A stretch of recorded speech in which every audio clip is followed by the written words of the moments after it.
During a family dinner, an arrogant aunt tells her humble nephew, "This table is for people with a college degree.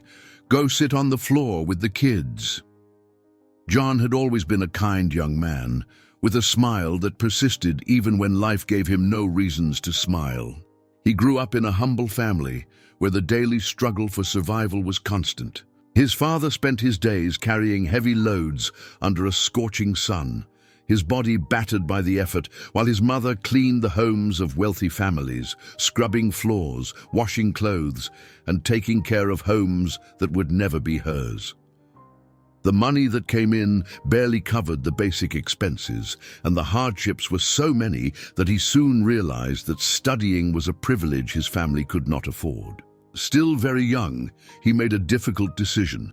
He dropped out of school to help at home. He entered the workforce without hesitation, accepting any job that came his way. His daily life was marked by physical labor. His hands became rough, and fatigue became part of his routine.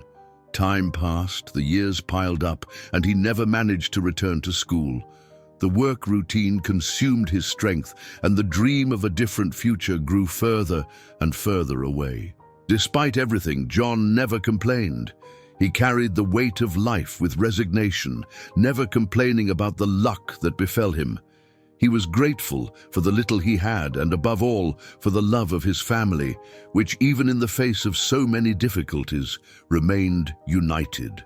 The news that there would be a special dinner at John's grandfather's house spread among the family, bringing with it a mix of expectation and anxiety. The old man, widowed with a generous soul and noble heart, always made a point of gathering the family whenever possible, valuing unity and respect above all. His home, modest and simple, was the meeting point where stories were shared and bonds were strengthened. This time, however, the dinner would have an unusual element, the presence of Susan, John's mother's sister, who was returning after years of being away. John left early to help his grandfather with the preparations. The house was simple, modest, but always welcoming. The old man, with a face wrinkled by time, still had a gentle sparkle in his eyes and an easy smile, traits he had never lost, even after years of facing hardships. He was a respected man, not for what he had, but for what he represented: honor, hard work, and a generous heart. The family members started arriving slowly. His mother's brothers brought dishes prepared with care, and the younger cousins ran around the yard, excited about the reunion. But the arrival of Susan and her family disrupted the light atmosphere. A luxury car stopped in front of the house, and from it emerged a perfectly dressed woman, accompanied by her husband and son. The young man, a few years younger than John, wore expensive, shining clothes and had a look that conveyed disdain before a word was even spoken. "Is this it, Mom?" said the young man, wrinkling his nose as he looked at the simple house. "Yes, dear. My father's house," Susan replied, adjusting her designer bag on her shoulder and forcing a smile that quickly disappeared as her eyes scanned the humble residence. The grandfather approached with open arms. "My daughter, it's been so long." Susan hesitated before hugging him, the gesture seeming forced. "Yes, Daddy, many commitments, you know." Her husband, a man with a cold expression, gave a brief handshake to his father-in-law and looked around with indifference. "Good to see you." The other relatives greeted Susan politely, but it was impossible to ignore the emotional distance. She spoke about her travels, the expensive places she had visited, the opportunities she had had, and her son's success, always with a tone of display. She never asked about anyone else, never showed any interest in the lives of others, only in her own. The dinner was served, and the house, small for so many guests, required improvisation. Some people settled on the couch, others on benches spread around the space, while the children, without any problem, sat on the floor. The main table, with only 4 seats, was occupied by the grandfather, Susan, and her husband. 1 seat remained empty. After helping to serve the dishes, John noticed the empty seat and walked toward the table. He was about to pull the chair when Susan's sharp voice interrupted his movements. "That seat is not for you," she said with a tone of disdain. John froze for a moment. He looked at his aunt, not understanding. Susan adjusted the cutlery on the table before continuing, not looking directly at him. "The table is for those who have a college degree. My son will sit here. You can sit on the floor with the children." Silence filled the room. John felt the impact of the words like a punch to the chest. His face grew hot, his hands trembled slightly, but he couldn't react. The looks around him varied between shock and discomfort. No one said anything. Some turned their eyes away, others pretended nothing was happening. Swallowing hard, John simply lowered his head. Without questioning, he turned and walked slowly to the other side of the room. The floor felt colder than usual. He was about to sit down when a sound echoed through the house. The grandfather stood up abruptly, slamming his hands on the table with force. The crash made everyone jump. "So, tell me, Susan." His voice was firm but filled with sorrow. "If this table is for those with a college degree, what am I doing sitting here?" Susan blinked several times, as if the question had destabilized her. But soon her face closed off, and she crossed her arms, glaring at her father defiantly. "Daddy, please," she said, rolling her eyes. "Don't twist things. I just wanted to keep a minimal order." The grandfather ignored her comment. His gaze pierced his daughter like never before. "I've never stepped foot in a university," he said, his voice deep. "I never learned to write without effort. I never had diplomas, titles, or academic recognition. But I worked. With these calloused hands, I raised this family." Susan pressed her lips together. "And I worked too. You speak as if I won everything without effort." The grandfather took a step forward, pointing at her. "I worked to give you the bare minimum of dignity, and now you look me in the eye and say my grandson should sit on the floor because he didn't have the chance you had. He could have studied," she said, raising her voice. "If he really wanted to, he would have worked harder." The old man widened his eyes. "Do you know how many times this young man gave up his own dreams to help at home? Do you know the weight he carries?" Susan shook her head. "Oh, Daddy, please. Everyone faces difficulties." "No, Susan," the grandfather exclaimed. "Difficulty is a father leaving early in the morning to carry weight under the sun. Difficulty is a mother scrubbing the floor of other people's houses so her own family can eat." She huffed, already red with anger. "And what do you want me to do? Apologize for succeeding in life?" The grandfather let out a humorless laugh. "Succeeded in life? And in what part of this victory did you forget your own family?" Susan raised her chin. "I have a different life. I can't change that." It was then that one of her brothers stood up, outraged. "Enough, Susan! Do you realize how you're speaking to our father?" She turned to him, irritated. "Oh, so now I'm the villain just because I have a better life?" Another brother intervened, his voice full of disappointment. "This has nothing to do with money. It's about respect. You can have everything you want, but if you don't respect the man who raised you, then you have nothing." Susan huffed, throwing the napkin onto the table. "You never liked me.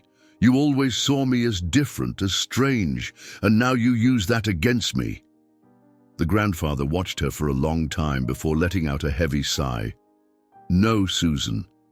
What separates us isn't what you've achieved, but what you've lost along the way." She crossed her arms, defiant. "And what have I lost?" The old man looked her in the eyes. "The love and respect of your own family." Silence fell like a weight in the room. No one dared say anything more. Susan opened her mouth to respond, but nothing came out. Her husband, who had been watching silently, stood up and adjusted his suit. "Let's go." Her son looked away, clearly uncomfortable, and followed his parents without question. When the door closed behind them, the air in the house seemed lighter, though still heavy with the weight of disappointment. The grandfather took a deep breath and looked at John. "Come, my son. You sit at the table with me." Without hesitation, John walked to the table and took the seat that had been denied him. The family finished the dinner without Susan, but the atmosphere was no longer the same. The tension that had taken over the room still lingered over everyone, and though the grandfather tried to bring back the lightness of the evening, it was evident that no one could ignore what had happened. John, sitting at the table next to the grandfather, felt a mix of emotions. There was relief in no longer having to endure his aunt's contempt, but also sadness, seeing the family so irreversibly fragmented. Some uncles and cousins approached him, placing their hands on his shoulder, trying to show support. "You did nothing wrong, John," one of the uncles said, helping himself to a little more food, trying to steer the focus away from the general embarrassment. "The mistake wasn't yours. It was hers." "Your grandfather is right," agreed an aunt, looking at the old man who kept his serious expression. "Respect is earned through actions, not degrees, and those who forget that will eventually learn the hard way." The grandfather placed a firm hand on John's shoulder, his look full of pride. "You'll always have a place in this family, my son. Never forget that." Meanwhile, on the other side of the city, Susan and her family arrived at the hotel where they were staying. The silence inside the car was heavy, dense, as if none of the three knew exactly what to say. As soon as they parked the car, Susan's husband got out of the vehicle without waiting for her to finish organizing her bag. The son, with an expression of complete indifference, simply followed his father to the elevator. Once they entered the room, her husband slammed the door shut, causing Susan to startle slightly. "What you did today was unacceptable." She rolled her eyes and threw her bag on the bed. "Are you going to start with this conversation too?" He crossed his arms, his expression stern. "I've always known you were arrogant. That was never a secret. But what I saw today..." He shook his head, disappointed. "You humiliated your own nephew. You treated your family like trash. And worse, you did it in your father's house." She huffed, impatient. "I just told the truth. They're not like us, you know that." He laughed, but not in amusement. "The truth. You think belittling your own family is the truth. I've let your pride slide because when it came to strangers, it didn't affect me. But this is your family, Susan. Your father, your brothers. Did you hear yourself today? Treating your own flesh and blood with such contempt. I can't tolerate that." She crossed her arms and narrowed her eyes. "Since when do you care so much about my family?" He narrowed his gaze, exhaling through his nose. "Always. I'm a man of respect. I respect mine, and I expected the same from you. I never thought it would come to the point where you humiliate your own nephew and dishonor your father." Susan felt her face flush. "I didn't dishonor anyone. I just said what's obvious. They live a life I no longer live. I can't pretend we're the same." Her husband raised an eyebrow, disbelieving. "You really believe that, don't you? That you're better than them? That you've risen so high that you can't look back? But you know what's funny about all of this, Susan? None of what you flaunt is yours." She widened her eyes. "What do you mean by that?" "You know exactly what I mean." He moved closer, his tone lower and sharper. "The money that pays for your clothes, your jewelry, your trips, your arrogant posture, none of that came from you. It all came from me. You married me and settled into this life of luxury, but you've never built anything on your own. And even so, you have the nerve to look down on others like they're inferior." Susan felt a lump in her throat, but her pride spoke louder. "I don't need any of this. I've always been independent." He let out a dry laugh. "Independent? You? Without my money, you're just a woman with no home and no direction. And after today, that's exactly what you'll be." She felt a chill run through her body. "What do you mean by that?"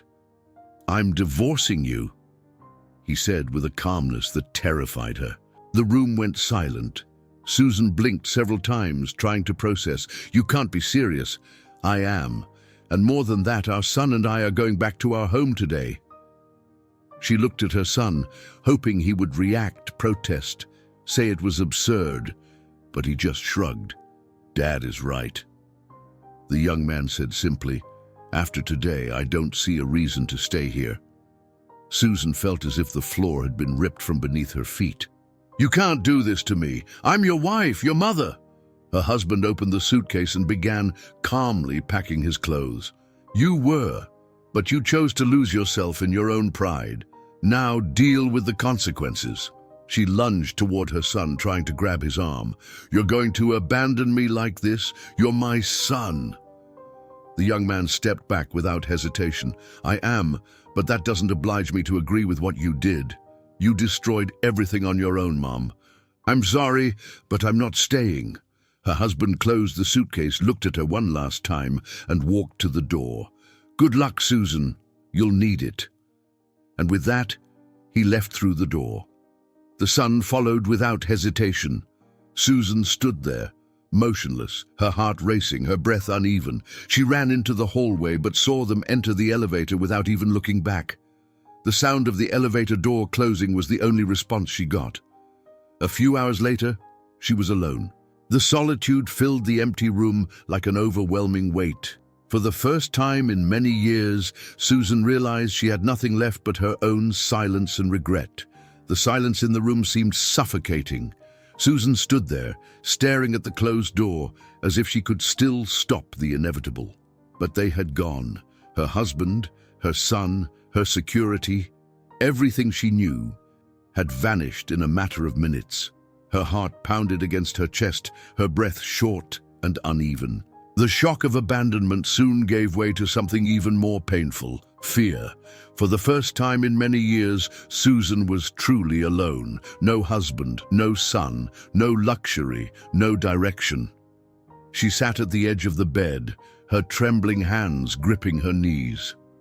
The pride that had always supported her arrogance was now useless. There was no one left to admire her expensive clothes, no one to envy her demeanor. The cruel silence of the hotel room was her only companion. Hours later, when she finally found the courage to leave that place, she gathered her few belongings, designer bags that now seemed useless, jewelry without real value, with no home to display them. She left the hotel without looking back. She had nowhere to go, no one to turn to. The only option left was the one she had sworn never to take: return to her father's house. The journey there seemed longer than she remembered. Every step weighed on her conscience. Every memory of what she had said in that house squeezed her chest. When she arrived at the door, she hesitated. That home, which had once been hers, now seemed like a place she no longer belonged. She took a deep breath and knocked. John's grandfather opened the door. His gaze was not filled with anger nor hatred. It was worse. It was a tired look.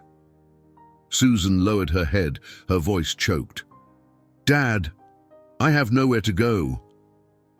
John's grandfather stood in the doorway. His gaze, once gentle and welcoming, was now inscrutable.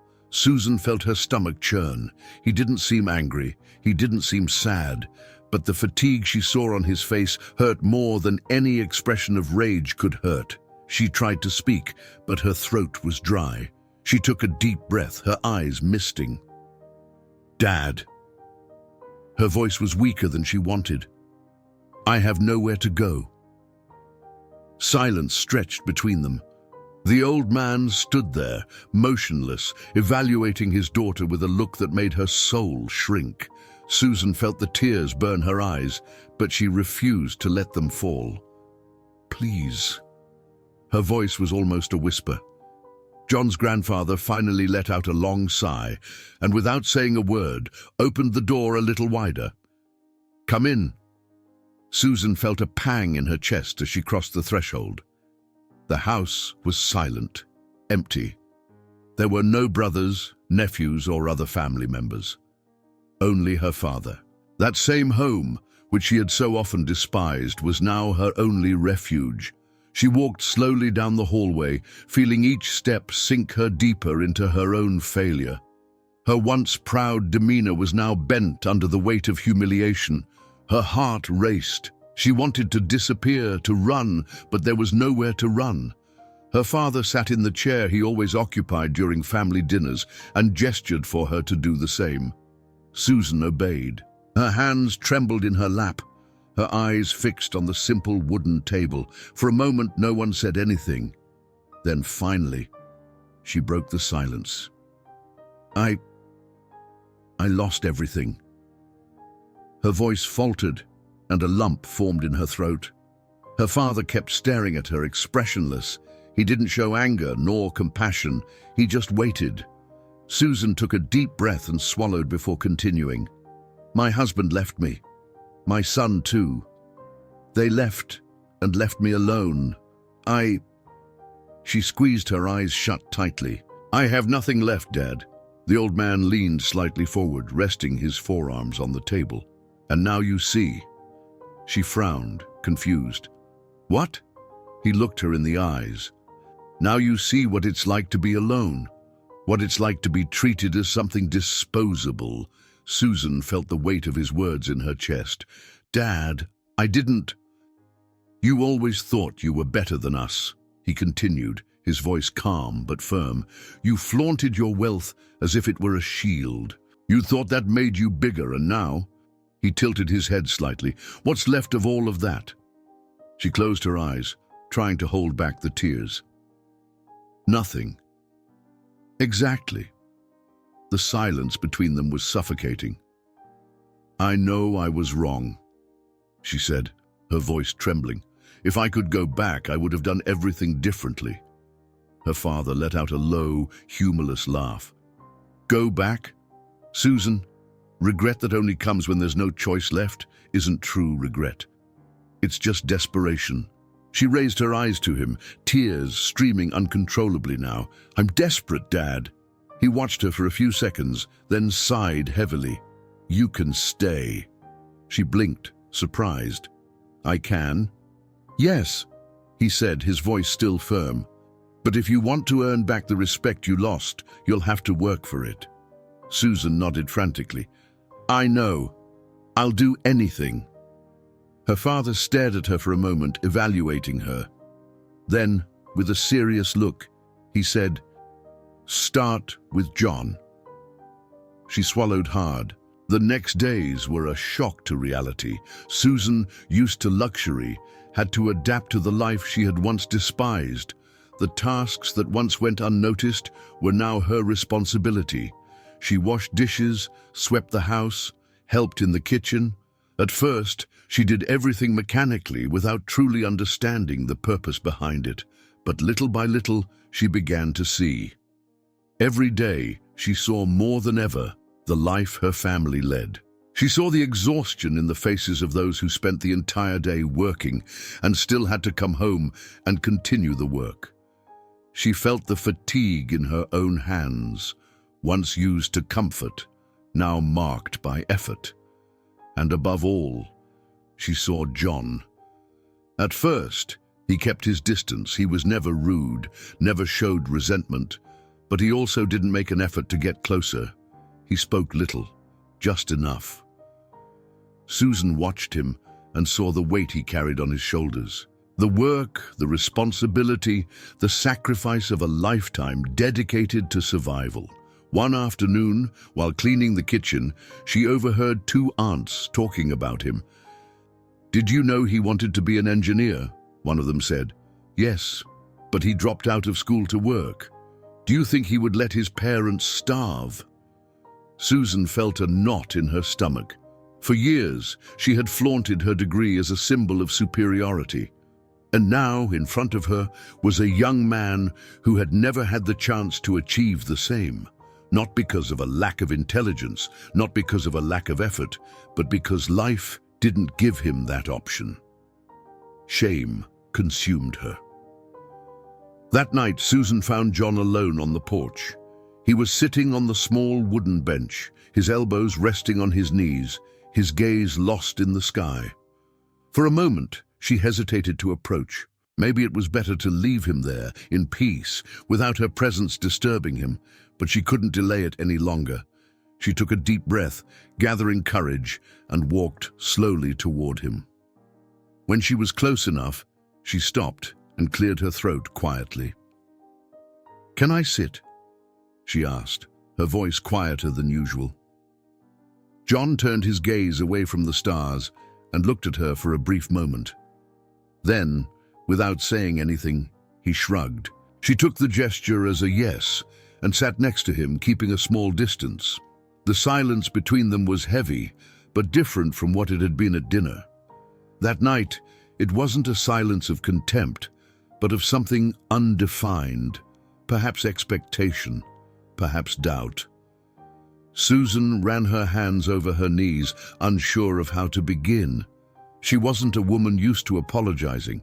She had always avoided admitting her mistakes, always believed she was above human flaws, but now she knew she never was.